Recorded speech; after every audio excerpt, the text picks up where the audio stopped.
سن لو، سب کے دلوں کو خوش کرنے والوں اور ماں باپ کے دلوں کو دکھانے والوں، ماں باپ کے دلوں کو تکلیف پہنچانے والوں، ایک دن موت تو آنی ہے، ایک دن مرنا تو ہے، ایک دن دنیا سے کوچ تو کرنا ہے۔ اپنے دوستوں پر ہزاروں لاکھوں روپے خرچ کرتے ہو، پکنک پر جاتے ہو تو دوسروں سے پہلے اپنی جیب سے پیسے نکالتے ہو، بری بات نہیں، اچھی بات ہے، لیکن ماں باپ گھر میں سسکیاں لے رہے ہوتے ہیں، ماں باپ تڑپ رہے ہوتے ہیں، ماں باپ بلک رہے ہوتے ہیں۔ بتاؤ، بوڑھے ماں باپ کہتے ہیں بیٹا مجھے پیسے دے، میں بیمار ہوں، تو جوان بیٹا ڈانٹ کر کہتا ہے بس کرو، میں تمہیں کتنا دوں؟ کیا میں تمہارے لیے کنگال ہو جاؤں؟ کیا میں تمہارے لیے برباد ہو جاؤں؟ جتنا کماؤں سب میں تم پہ خرچ کر دوں؟ نادان سن، تجھے کس نے کہہ دیا کہ ماں باپ پہ خرچ کرنے والا کنگال ہوتا ہے؟ یاد رکھ، اللہ کے حبیب فرماتے ہیں جو ماں باپ کے لیے مغفرت کی دعا ہر نماز کے بعد کرے اللہ اس کو مالدار کر دیتا ہے۔ جب دعا کرنے والے کو اللہ مالدار کرتا ہے تو ماں باپ پہ خرچ کرنے والوں کو مالدار نہ کرے گا؟ آقا فرماتے ماں باپ پہ خرچ کرنے سے تیری زندگی بڑھ جاتی ہے۔ سرکار فرماتے ماں باپ پہ خرچ کرنے سے تیری زندگی بڑھ جاتی ہے، ماں باپ پہ خرچ کرنے سے تیری آنے والی مصیبت واپس لوٹ کر چلی جاتی ہے، ماں باپ پہ خرچ کرنے سے تیری بری تقدیر بھلی ہو جاتی ہے، ماں باپ پہ خرچ کرنے سے تیرے راستے کی رکاوٹیں دور ہو جاتی ہے، ماں باپ پہ خرچ کرنے کی برکت سے اگر تیری قسمت میں بری موت لکھی ہے تو وہ اچھی موت ہو جاتی ہے۔ اور آپ جانتے ہیں اللہ کی راہ میں خرچ کرنے میں سب سے پہلا حق، ہم کہتے ہیں اللہ کی راہ میں دو، اللہ کی راہ میں دو، تو اللہ کی راہ میں خرچ کرنے کا پہلا حق کس کا ہے؟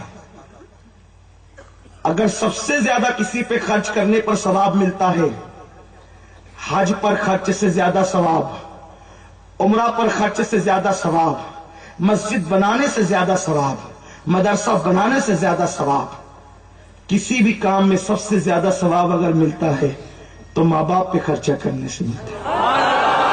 ماں باپ پہ خرچ کرنے کا جو اجر ہے وہ اجر کسی اور کام میں نہیں ملتا، مسجد بنانے سے بھی وہ اجر نہیں ملے گا جو ماں باپ پہ خرچہ کرنے سے ملے۔ بڑی ذمہ داری سے عرض کر رہا ہوں، مدرسہ بنانے میں وہ ثواب نہیں ہے، مسجد ہم اسی لیے بناتے ہیں کہ ماں باپ کو ثواب ملے، مدرسے اس لیے بناتے ہیں کہ ماں باپ کو ثواب ملے۔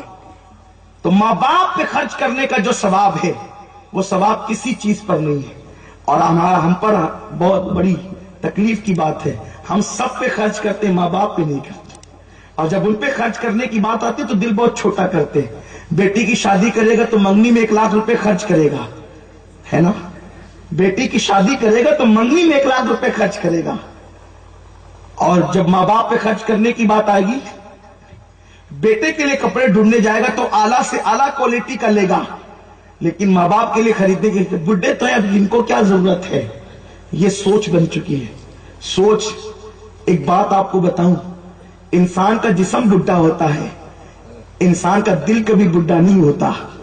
اور سنو، اگر اپنے ماں باپ کو قیمتی لباس پہناؤ گے نا، اللہ اکبر، ہم نے تو دیکھا ہے لوگوں کو، ماں باپ زندہ ہوتے تو کوئی دوا کو نہیں پوچھتا، اور مر جاتے ہیں تو لوگ کہیں دیکھ چہلم میں پکاتے ہیں، تیجے کے اندر کئی من چنے تقسیم کرتے، کیوں؟ تاکہ محلے والوں کو پتا چلے بیٹے کو پیار کتنا تھا کہ اتنے چنے ارے اب چنے بانٹنے سے فائدہ کیا ہے تیرے ماں باپ کو؟ اصال ثواب کا منکر نہیں ہوں، لیکن جو پوری زندگی چنے کھانے کی تمنا کرتے ہوئے دنیا سے کوچ کر گیا، جس کو تمنا تھی کہ میرا بیٹا آئے گا تو میرے لیے تھوڑی سی برفی لے کر کے آئے گا، تھوڑی سی مٹھائی لے کر کے آئے گا، تو نے جیتے جی کبھی ماں باپ کو مٹھائی نہ کھلائی، اور مرنے کے بعد ان کے نام سے تو دوسروں کو تقسیم کر رہا ہے۔ ثواب تو ملے گا، ایصال ثواب کا انکار نہیں، لیکن ماں باپ کو ترسایا تو نہیں، زندگی بھر ان کو کپڑوں کے لیے ترسایا، ان کی موت کے بعد ایصال ثواب کے لیے کپڑے بانٹ رہا ہے۔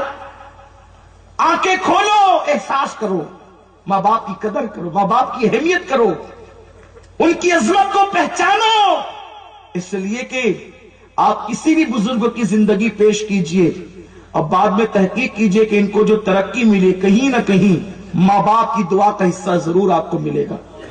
دنیا میں کوئی کامیاب انسان آپ کو ایسا نہ ملے گا جس کے پیچھے اس کے ماں باپ کی دعا نہ ہو، آپ دیکھیں، اور دنیا میں کوئی ناکام انسان آپ کو ایسا نہ ملے گا جس کے پیچھے اس کے ماں باپ کی بد دعا نہ ہو، کسی نہ کسی اعتبار سے۔ ماں باپ کو ستانے والے کبھی ترقی نہیں کر سکتے. اگر 4-6 دن کسی کو ترقی مل گئی، یہ ترقی نہیں ہے. ترقی کا مطلب یہ ہے کہ دنیا سے اس حالت میں جائے کہ اس کا ایمان اس کے پاس موجود ہے.